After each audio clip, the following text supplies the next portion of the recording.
नज़ारा technologies, India की पहली लिस्टेड गेमिंग कंपनी।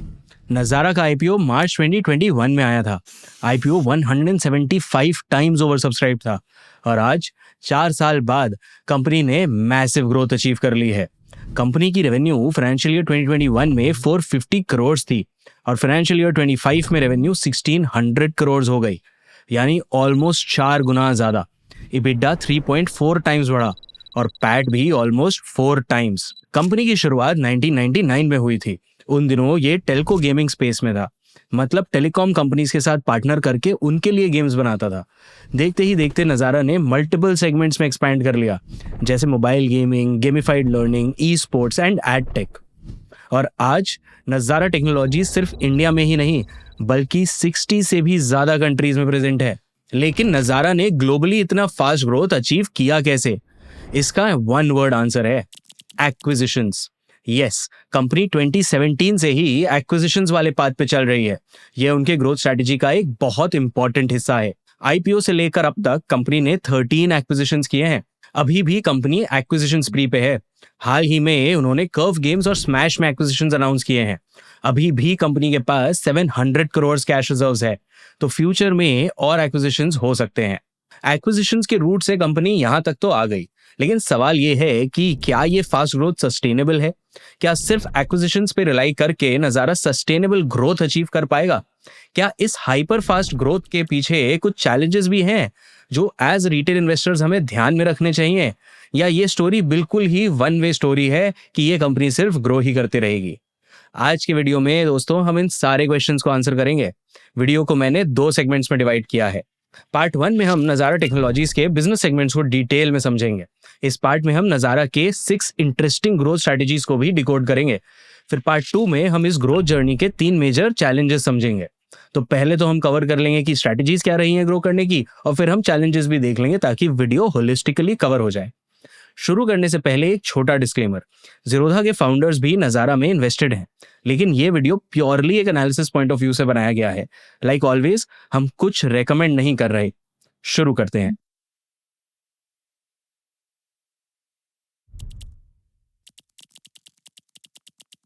जैसा मैंने बताया, नज़ारा इनिशियली टेलको गेमिंग में था। फाइनेंशियल ईयर 18 में लगभग 89% रेवेन्यू टेलको से आता था। लेकिन आज नज़ारा के 3 मेजर सेगमेंट्स हैं, e sports, gaming and ed tech.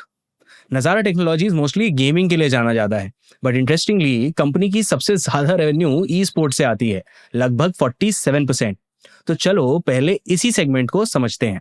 नज़ारा टेक्नोलॉजीज की ई स्पोर्ट्स की जर्नी 2018 में शुरू हुई थी। एक्विजिशंस के थ्रू नज़ारा के इस सेगमेंट में 2 मेजर कंपनीज हैं, नॉडविन गेमिंग एंड स्पोर्ट्सकीड़ा। नज़ारा ने 2018 में नॉडविन गेमिंग को अक्वायर किया था और 2019 में स्पोर्ट्सकीड़ा को अक्वायर किया था। और दोस्तों यही है नज़ारा की पहली strategy, growing through acquisitions. Financial year 25 में नज़ारा ने एक्विजिशंस के लिए 1500 करोड़ डिप्लॉय किया था। टिपिकली नज़ारा 3 चीजों के लिए कंपनी को अक्वायर करता है, geographical expansion, IP expansion and ऐसे कंपनीज जिसमें हायर रेवेन्यू पोटेंशियल हो। ये उनका प्रूवन ग्रोथ प्लेबुक है और इस प्लेबुक को कंपनी ने फाइनेंशियल ईयर 22 के Q4 इन्वेस्टर प्रेजेंटेशन में डिटेल में ब्रेक डाउन किया था, मोस्टली 3 स्टेप्स में।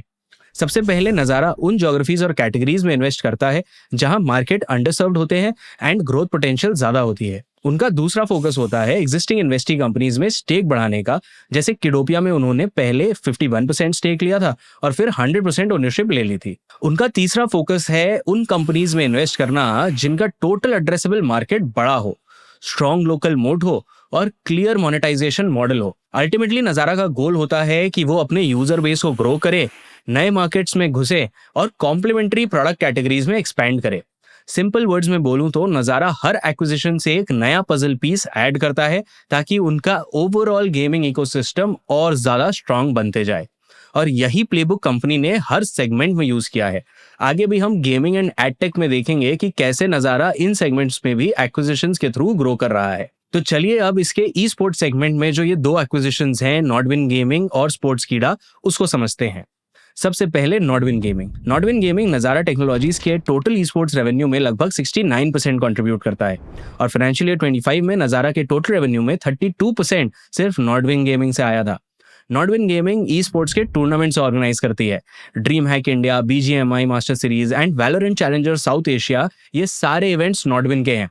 In fact Nodwin music festivals and youth centric events भी होस्ट करती है। नजारा के एक्विजिशन के बाद से ही नॉडविन काफी फास्ट ग्रो करने लगी है। एक्विजिशन के 7 इयर्स में नॉडविन गेमिंग का रेवेन्यू 30 टाइम्स बढ़ गया है, 17 करोड़ से 500 करोड़। और आज के दिन नॉडविन गेमिंग के पास 50 से भी ज्यादा IPs हैं, वो भी ग्लोबली। और अब नजारा की तरह नॉडविन भी मर्जर्स एंड एक्विजिशंस वाले रूट पे है। 2021 से 2024 के बीच नॉडविन ने 7 एक्विजिशंस किए हैं। हाल ही में कंपनी ने कॉमिक कॉन इंडिया को खरीदा है 55 करोड़ में।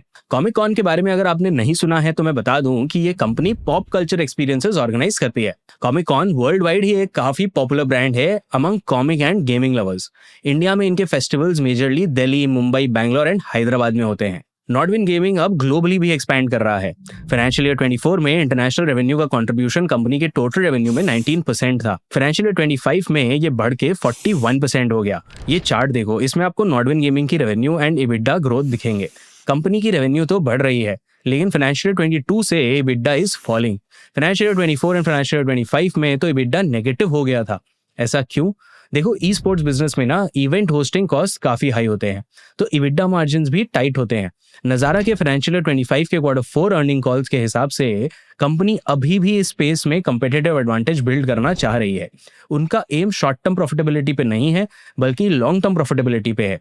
इनफैक्ट नॉडविन के MD अक्षत राठी ने कहा कि ग्लोबली ई स्पोर्ट्स और पॉप कल्चर बिजनेस में बहुत ही कम कंपनीज होती हैं जो प्रॉफिटेबिलिटी अचीव भी कर पाती हैं।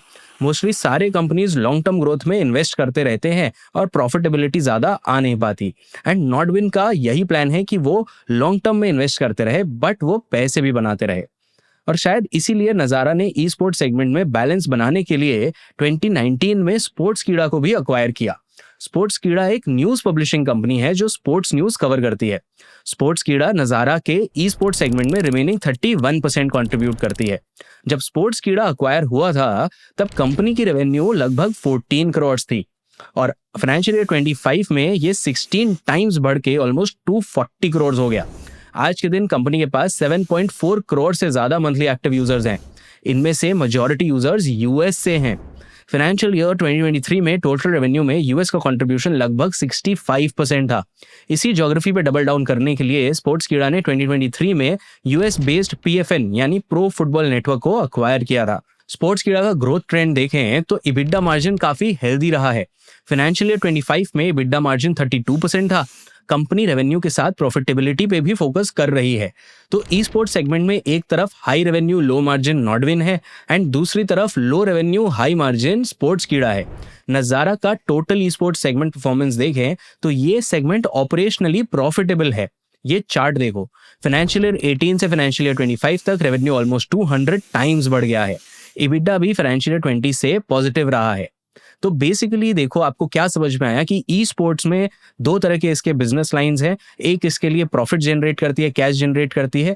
दूसरी इसकी कस्टमर लॉयल्टी को जनरेट करती है। इसके पास जो IPs हैं उसके प्रति इस कस्टमर की लॉयल्टी को इंक्रीज करती है, जो कि ये इवेंट्स वगैरह ऑर्गेनाइज करके एनेबल करते रहता है। उसमें इसके मार्जिन्स बहुत नहीं बनते, बट ओवरऑल अगर आप सेगमेंट को देखोगे ई स्पोर्ट्स सेगमेंट को तो वो प्रॉफिटेबल आपको दिखेगा। तो ये तो हुआ ई स्पोर्ट्स। अब नजारा टेक के गेमिंग सेगमेंट को समझते हैं। गेमिंग सेगमेंट रेवेन्यू वाइज लगभग 32% कंट्रीब्यूट करती है। हाँ, ये सेगमेंट रेवेन्यू में ई स्पोर्ट्स से कम जरूर कंट्रीब्यूट करती है, लेकिन यही सेगमेंट नजारा टेक के लिए सबसे ज्यादा प्रॉफिटेबल है। गेमिंग सेगमेंट का EBITDA मार्जिन फाइनेंशियल ईयर 25 में 19.9% था। पिछले 7 सालों में नजारा का गेमिंग रेवेन्यू 34 टाइम्स बढ़ गया है, from 15 crore in financial year 18 to over 500 crore in financial year 25। और इस फास्ट ग्रोथ का रीजन है डाइवर्सिफिकेशन। यस, यही है नजारा की दूसरी बड़ी strategy, diversification across age groups, geographies and game formats. छोटे बच्चों के लिए किडोपिया, 10 से 12 साल वाले बच्चों के लिए एनिमल जैम और इंडियन क्रिकेट फैंस के लिए WCC। एंड जैसा आपने गेस कर ही लिया होगा, ये सारे ही अक्वायर्ड कंपनीज हैं। चलिए इन्हें भी एक एक करके समझते हैं। नजारा के गेमिंग सेगमेंट में 4 सब सेगमेंट्स हैं: gamified early learning, freemium games, PC या कंसोल गेम्स एंड RMG या real money games. Gamified early learning में किडोपिया एंड एनिमल जैम जैसे गेम्स हैं। किडोपिया 2 to 7 ईयर्स के बच्चों को टारगेट करता है और एनिमल जैम 8 to 14 ईयर्स के बच्चों को। इन्हें भी डिटेल में थोड़ा सा समझ लेते हैं। पहले किडोपिया। किडोपिया एक गेमिफाइड अर्ली लर्निंग ऐप है। यहाँ 2 to 7 ईयर्स के बच्चे गेम्स के थ्रू मैथ, साइंस और प्रॉब्लम सॉल्विंग जैसे स्किल्स सीखते हैं। नज़ारा ने किडोपिया में 2019 में 50.91% स्टेक लिया था। फाइनेंशियल ईयर 25 में उन्होंने इसमें 100% ओनरशिप ले लिया है। किडोपिया सब्सक्रिप्शन मॉडल पे चलता है। इस मॉडल से रेवेन्यू में प्रिडिक्टेबिलिटी रहती है। इंटरेस्टिंगली इस ऐप में कोई एड्स या इन ऐप परचेजेस हैं ही नहीं और ये सर्टिफाइड किड सेफ प्लेटफॉर्म है। यूएस में तो गेम बेस्ड अर्ली लर्निंग बहुत बड़ा मार्केट है। आई मार्क के डेटा के हिसाब से यूएस का game based early learning market for ages 1 to 5 2024 में लगभग $5 बिलियन का था। ये 2033 तक $22 बिलियन का हो सकता है, मतलब 17% CAGR। शायद इसीलिए किडोपिया का 80% रेवेन्यू यूएस से आता है। फाइनेंशियल ईयर 25 के Q4 में iOS ऐप पे 2 लाख से ज्यादा सब्सक्राइबर्स थे। फाइनेंशियल ईयर 25 में रेवेन्यू लगभग 192 करोड़ था और इबिटा मार्जिन 22.8% था। ये तो थी 2 to 8 ईयर्स वाले बच्चों के लिए। Next age group 8 to 12 years को टारगेट करने के लिए नज़ारा टेक्नोलॉजीज ने 2022 में वाइल्ड वर्क्स को अक्वायर कर लिया था। इस कंपनी ने एनिमल जैम डेवलप किया है। एनिमल जैम एक मल्टीप्लेयर ऑनलाइन गेम है जहां बच्चे एनिमल्स बन के गेम्स खेलते हैं। इस गेम के मिशन एनवायरमेंटल थीम्स पे बेस्ड होते हैं और एजुकेशनल होते हैं। किडोपिया की तरह ये ऐप यूएस में भी काफी पॉपुलर है। मोनेटाइजेशन की बात करें तो animal jam subscription and in app purchases के थ्रू रेवेन्यू कमाता है। फाइनेंशियल ईयर 25 में ऐप ने लगभग 105 करोड़ का रेवेन्यू एंड 22 करोड़ का इबिटा रिपोर्ट किया था। ये हुई गेमिफाइड लर्निंग। अब फ्रीमियम सेगमेंट समझते हैं। इस मॉडल में फ्री टू प्ले गेम्स होते हैं। Company ads and in app purchases के थ्रू रेवेन्यू कमाती है। 2018 में नज़ारा ने इंडियन मार्केट को कैप्चर करने के लिए नेक्स्ट वेव मल्टीमीडिया में मेजॉरिटी स्टेक लिया था और मई 2024 में 100% ओनरशिप ले लिया। इस कंपनी ने WCC यानी वर्ल्ड क्रिकेट चैंपियनशिप डेवलप किया है। आप में से बहुत लोगों ने WCC खेला भी होगा। ये दुनिया की सबसे बड़ी क्रिकेट सिमुलेशन गेम है। Q4 फाइनेंशियल ईयर 24 में WCC के पास 11 लाख डेली एक्टिव यूजर्स थे and 81 lakh monthly active users थे। फाइनेंशियल ईयर 24 में WCC की रेवेन्यू 22 करोड़ की थी एंड इबिटा मार्जिन 18% था। लेकिन ये तो कॉमन गेम्स है। नज़ारा ने 2024 में एक इंटरेस्टिंग सेगमेंट में एंट्री ली, interactive narrative based mobile gaming, और ये भी उन्होंने एक्विजिशन के थ्रू ही किया। 2024 में नज़ारा ने फ्यूजबॉक्स गेम्स को 228 करोड़ में खरीदा था। ये कंपनी नरेटिव बेस्ड गेम्स बनाती है। ये गेम्स रियलिटी शोज पे बेस्ड होते हैं। यहाँ आप खुद लीड कैरेक्टर होते हो, आप डिसीजंस लेते हो, डायलॉग्स चूज करते हो और स्टोरी अनफोल्ड होती रहती है। Love island reality TV show पे बेस्ड एक गेम है जो यूरोप और यूएस में काफी पॉपुलर है। ये चार्ट देखो। फाइनेंशियल ईयर 25 में फ्यूजबॉक्स की रेवेन्यू लगभग 162% ईयर ऑन ईयर बढ़ी, लेकिन इबिटा मार्जिन ऑलमोस्ट हाफ हो गया। ऐसा क्यों? क्योंकि कंपनी ने यूजर एक्विजिशन पे बहुत स्पेंड किया। नज़ारा के Q4 financial year 25 earnings presentation में कंपनी ने कहा कि ये user acquisition spends new launches के पहले एक स्टेबल यूजर बेस बनाने के लिए किए गए हैं। फाइनेंशियल ईयर 26 में फ्यूजबॉक्स 2 नए गेम्स लॉन्च कर रहा है, वेस्ट के लिए बिग ब्रदर एंड इंडिया के लिए बिग बॉस। और यही है नज़ारा की थर्ड स्ट्रैटेजी, अलग अलग टारगेट मार्केट्स के लिए रीजनल थीम्स पे games banana. Local themes and cultural references वाले गेम्स से लोग ऐप पे ज्यादा टाइम स्पेंड करते हैं, एंगेजमेंट भी ज्यादा आती है and ultimately in app purchases भी बढ़ जाते हैं। अलग अलग मार्केट्स में एक्सपैंड करके नज़ारा टेक्नोलॉजीज एक ग्लोबल गेमिंग जायंट बनना चाहता है। नज़ारा के लेटेस्ट एक्विजिशंस भी इसी मिशन को अचीव करने के लिए हैं। हाल ही में नज़ारा ने यूके बेस्ड कर्व गेम्स को अक्वायर किया है फॉर 247 करोड़। कर्व गेम्स एक PC and console gaming publisher है। ये company third party game developers के साथ कोलैबोरेट करती है एंड उन्हें फुल स्टैक पब्लिशिंग सपोर्ट देती है। Funding, creative inputs, marketing, cross platform collaborations, distributions, सब कुछ। कर्व गेम्स के पास कुछ ग्लोबली पॉपुलर आईपीज भी हैं, जैसे For the Kings, Human Fall Flat and Dungeons of Hinterberg. इस एक्विजिशन से company $100 billion PC and console publishing space में एंटर कर रही है। लेकिन अगर कर्व गेम्स के नंबर्स देखें तो कैलेंडर ईयर 22 से कैलेंडर ईयर 2024 तक रेवेन्यू गिरा है। नज़ारा टेक के MD and CEO Nitish Mittersain ने सीएनबीसी के एक इंटरव्यू में कहा कि ये revenue decline post Covid normalisation की वजह से हुआ है। तो फिर नज़ारा ने इस कंपनी को क्यों खरीदा? क्योंकि कर्व गेम्स प्रॉफिटेबल है। रेवेन्यू जरूर गिर रहा होगा, लेकिन एबिटा एंड पीबीटी बढ़ रहा है। इससे शायद नज़ारा के कंसोलिडेटेड प्रॉफिटेबिलिटी को भी बूस्ट मिल सकता है। और क्योंकि कर्व गेम्स का रेवेन्यू गिर रहा है, तो नज़ारा टेक को कर्व गेम्स शायद अच्छे वैल्यूएशन पे मिल गया। ये मूव नज़ारा को एक ग्लोबल गेमिंग कंपनी बनाने में हेल्प कर सकती है। और सिर्फ गेमिंग ही नहीं, नज़ारा एक ग्लोबल आईपी पावर हाउस बनना चाहता है। देखो, गेमिंग एंड एंटरटेनमेंट इंडस्ट्री में IPs are the real assets. एक सक्सेसफुल आईपी सिर्फ एक गेम नहीं होती है, वो एक ब्रांड बन जाती है। उस आईपी से मर्केंडाइज बन सकते हैं, स्पिन ऑफ गेम्स बन सकते हैं, शोज बन सकते हैं, और तो और रियल वर्ल्ड इवेंट्स भी ऑर्गेनाइज किए जा सकते हैं। और इसीलिए शायद नज़ारा सिर्फ कंपनीज नहीं, बट आईपीज भी अक्वायर कर रहा है। एंड यही है उनकी fourth strategy, acquiring global IPs. Financial year 25 में कंपनी ने 2 आईपीज अक्वायर की, cats and king of thieves, for around 67 crore. ये दोनों IPs Barcelona based Zepto lab से अक्वायर की गई। एंड अब नज़ारा इन्हें अपने ब्रांड नेम से बेच सकता है। इन गेम्स का यूजर बेस ऑलरेडी बहुत बड़ा है, तो नज़ारा को डायरेक्टली ये यूजर बेस मिल गया है। और नज़ारा के इकोसिस्टम में आने के बाद दूसरे गेम्स के लिए क्रॉस सेलिंग अपॉर्चुनिटीज भी हो सकती है। अब जाहिर है कि इन ग्लोबल आईपी से नज़ारा हर तरह के गेमर्स को केटर करना चाहता है, कैजुअल से लेके कम्पिटिटिव तक। ऐसा ही एक सेगमेंट रियल मनी गेमर्स का है, और इस सेगमेंट को केटर करने के लिए नज़ारा टेक के पास पोकरबाजी है। नज़ारा ने 2024 में मूनशाइन टेक्नोलॉजी में 47.7% स्टेक खरीदा था। ये कंपनी पोकरबाजी, रम्मीबाजी और कार्डबाजी जैसे रियल गेम्स चलाती है। पोकरबाजी के एड्स तो आपने आईपीएल में देखे ही होंगे। ये इंडिया का सबसे बड़ा ऑनलाइन पोकर प्लेटफॉर्म है, with over 60% market share in India's poker market. मई 2024 के डेटा के हिसाब से पोकरबाजी में लगभग 3.4 लाख मंथली एक्टिव यूजर्स हैं। फाइनेंशियल परफॉर्मेंस की बात करें तो फाइनेंशियल ईयर 25 में पोकरबाजी का net revenue 39% year on year बढ़ा, लेकिन कंपनी के लॉसेस भी बढ़ गए। फाइनेंशियल ईयर 24 में EBITDA 33.8 करोड़ था, एंड फाइनेंशियल ईयर 25 में EBITDA नेगेटिव 57.5 करोड़ हो गया। ये लॉस क्यों? देखो, अक्टूबर 2023 से ऑनलाइन गेमिंग में न्यू जीएसटी रूल अप्लाई हो गया। इस रूल के बाद ऑनलाइन गेम्स के फुल बेट पे अब 28% जीएसटी लगता है। अक्टूबर 2023 के पहले ग्रॉस गेमिंग रेवेन्यू पे 18% जीएसटी लगता था। मतलब जो commission revenue gaming company earn करती थी, सिर्फ उस पे ही 18% जीएसटी लगता था। तो इस रूल के बाद से पोकरबाजी अपने टॉप लाइन बढ़ाने पे फोकस कर रही है, ब्रांड बिल्डिंग पे फोकस कर रही है, और इसके लिए कंपनी एड्स में काफी स्पेंड कर रही है। हाँ, वही आईपीएल एंड शार्क टैंक वाले एड्स। मैनेजमेंट के हिसाब से ब्रांड बिल्ड होने के बाद फ्यूचर में यूजर एक्विजिशन कॉस्ट कम हो सकता है एंड मार्जिन्स इंप्रूव हो सकते हैं। पोकरबाजी सिर्फ अपना ब्रांड रिकॉल नहीं बढ़ा रही है, बल्कि एक पूरा पोकर इकोसिस्टम क्रिएट कर रही है। इस इकोसिस्टम के पिलर्स हैं watch, learn, play, analyse and glorify. And हर एक पिलर के पीछे पोकरबाजी एक प्रोडक्ट बिल्ड कर रही है।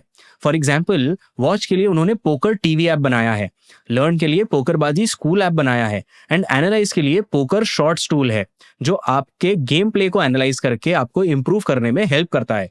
नज़ारा के इन सारे एक्विजिशन से बात क्लियर है, नज़ारा को ऑनलाइन गेमिंग इंडस्ट्री में एक मैसिव अपॉर्चुनिटी दिख रही है। इंडिया में लगभग 59 करोड़ गेमर्स हैं। ग्लोबल गेमिंग पॉपुलेशन का 20% इंडिया में ही है।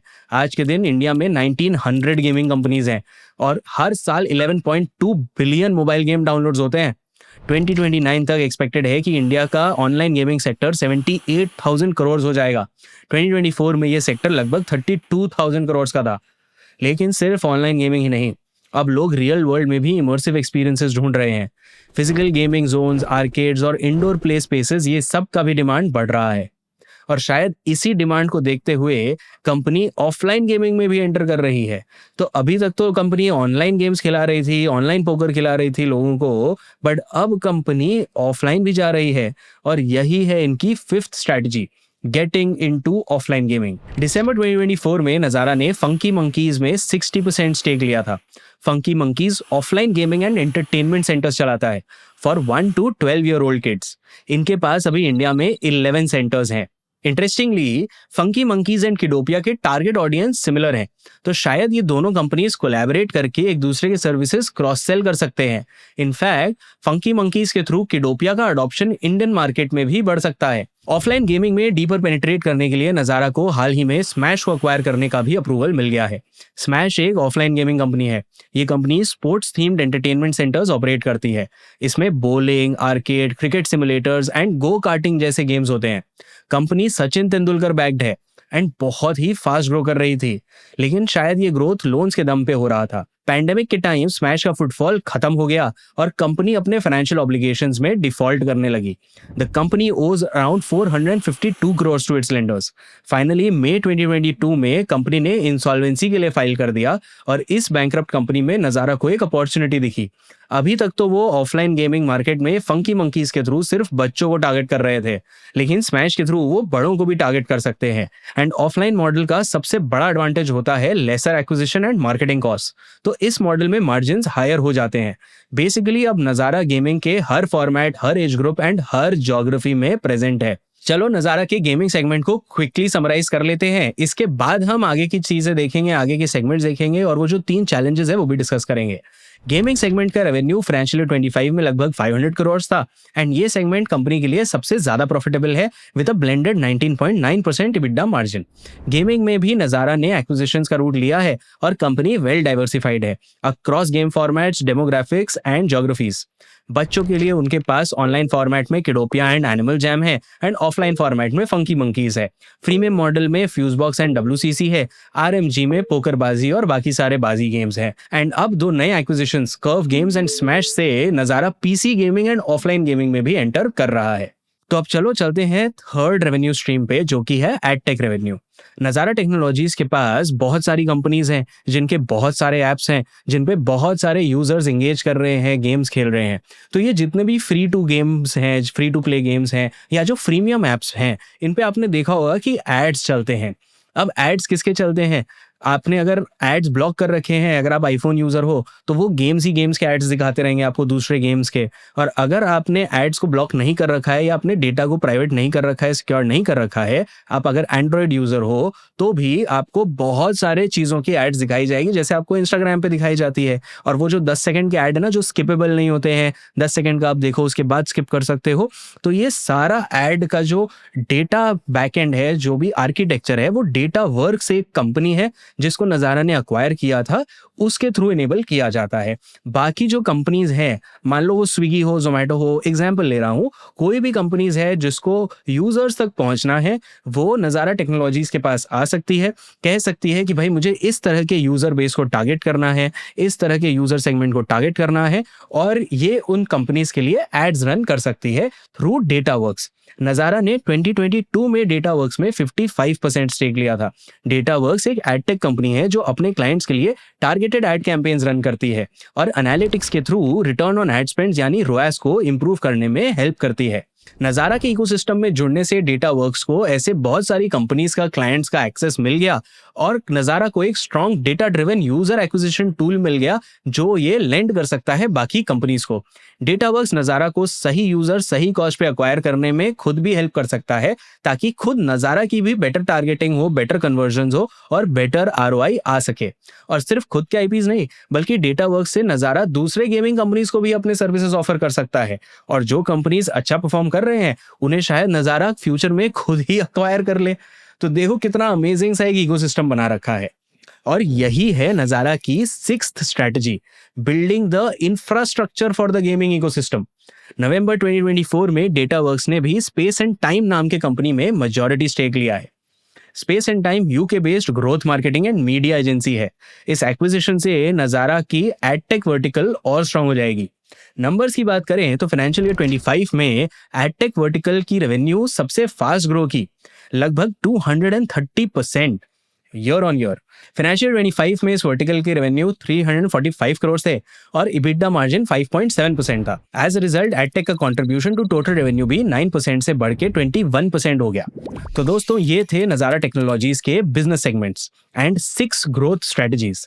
अक्रॉस ऑल बिजनेस सेगमेंट्स आपको एक कॉमन स्ट्रेटजी दिखी गई होगी, एक्विजिशंस। फाइनेंशियल ईयर 25 में तो आपने देखा कि उन्होंने 1500 करोड़ डिप्लॉय किए थे सिर्फ एक्विजिशंस में, बट फाइनेंशियल ईयर 26 में अब कंपनी अपने हाई मार्जिन बिजनेसेस जैसे कि गेमिंग पे फोकस करना चाहती है एंड प्रॉफिटेबिलिटी को और इंप्रूव करना चाहती है। बट क्या नज़ारा का जो ये acquisition for aggressive growth strategy है, ये लॉन्ग टर्म में सस्टेनेबल है?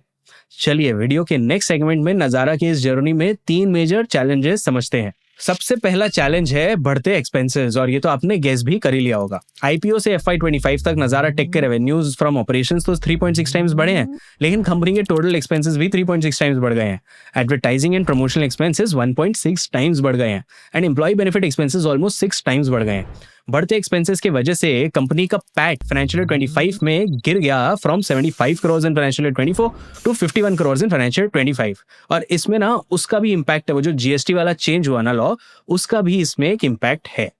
ये तो हुआ पहला चैलेंज। अब हम जब इसकी फाइनेंशियल्स को एनालाइज कर रहे थे तो हमें एक और चैलेंज दिखा, जो है दूसरा चैलेंज, बढ़ता डेटर डेज। फाइनेंशियल ईयर 21 में ये 55 डेज था, फाइनेंशियल ईयर 25 में डेटर डेज बढ़ के 129 डेज हो गया है। मतलब कंपनी को कस्टमर से पैसे आने में अब लगभग दुगना टाइम लगने लगा है पहले से। इसकी वजह से कंपनी की लिक्विडिटी की जो पोजीशन है वो थोड़ी वीक हो गई है और लिक्विडिटी इश्यूज आने लगे हैं। अभी तो कंपनी डेट फ्री है, लेकिन अगर यही ट्रेंड रहा तो शायद फ्यूचर में वर्किंग कैपिटल लोन लेना पड़ सकता है और मे भी आगे जाके लॉन्ग टर्म लोन भी लेना पड़ सकता है। तीसरा चैलेंज है stagnant performance of some acquired companies. इसका सबसे बड़ा एग्जाम्पल है किडोपिया। देखो, जहां एक तरफ नॉर्डविन गेमिंग एंड स्पोर्ट्स कीड़ा के रेवेन्यू 10x से ज्यादा ग्रो किए हैं पिछले 4 सालों में, वहीं किडोपिया का रेवेन्यू सिर्फ 4 टाइम्स ग्रो किया है। कंपनी का कॉस्ट पर ट्रायल भी बढ़ गया है, from around $24 in Q1 financial year 21 to $43 in Q3 financial year 25। ये ऑलमोस्ट डबल हुआ है। सब्सक्राइबर ग्रोथ भी गिर रहा है एंड चर्न रेट भी हाई है। बेसिकली इन सारे ऑपरेशनल मेट्रिक्स को देखें तो लग रहा है कि कंपनी इज स्ट्रगलिंग। इसलिए शायद नजारा ने FY25 में किडोपिया में 100% ओनरशिप ले लिया है to have better control over decision making and operations. Full ownership लेने के बाद कंपनी ने मंथली सब्सक्रिप्शन प्राइस बढ़ा दिए हैं फ्रॉम $9.99 टू $12.99। इससे कंपनी के एनुअल एक्टिवेशंस बढ़ गए और एवरेज रेवेन्यू पर यूजर भी बढ़ गया। प्लस कंपनी ने कॉस्ट पर ट्रायल भी कम कर लिया और नए आईपीज भी लॉन्च करने लगे हैं। मैनेजमेंट ने Q4 फाइनेंशियल 25 के अर्निंग्स कॉल में कहा कि FY26 could be the turn around year for Kiddopia. सिर्फ किडोपिया ही नहीं, जैसा मैंने पहले बताया, कर्व गेम्स के भी रेवेन्यू डिक्लाइन कर रहे हैं, पोकरबाजी के लॉसेस बढ़ ही रहे हैं और स्मैश को तो रिवाइव ही करना पड़ेगा क्योंकि वो खुद ही स्ट्रगल कर रहा था और उसके इतने सारे लोन्स थे। तो कंपनी में चैलेंजेस तो हैं। साथ ही हमने एक और चीज देखी, प्रमोटर शेयर होल्डिंग भी गिर रही है। ये टेबल देखो, आईपीओ के टाइम मार्च 21 में प्रमोटर शेयर होल्डिंग 20.7% था। फाइनेंशियल ईयर 25 में ये आधे से भी कम हो गया, ऑलमोस्ट 9% पे आ गया। FIIs एंड DIIs की शेयर होल्डिंग बढ़ रही है। रिटेल इन्वेस्टर्स भी नेट लेकिन कम हुए हैं। मार्च 2024 में 1.7 लाख इन्वेस्टर्स थे, मार्च 25 में ये नंबर अराउंड 1.3 लाख रह गया है। तो दोस्तों, ये थी हमारी एनालिसिस ऑफ नज़ारा टेक्नोलॉजीज। फटाफट समराइज करते हैं।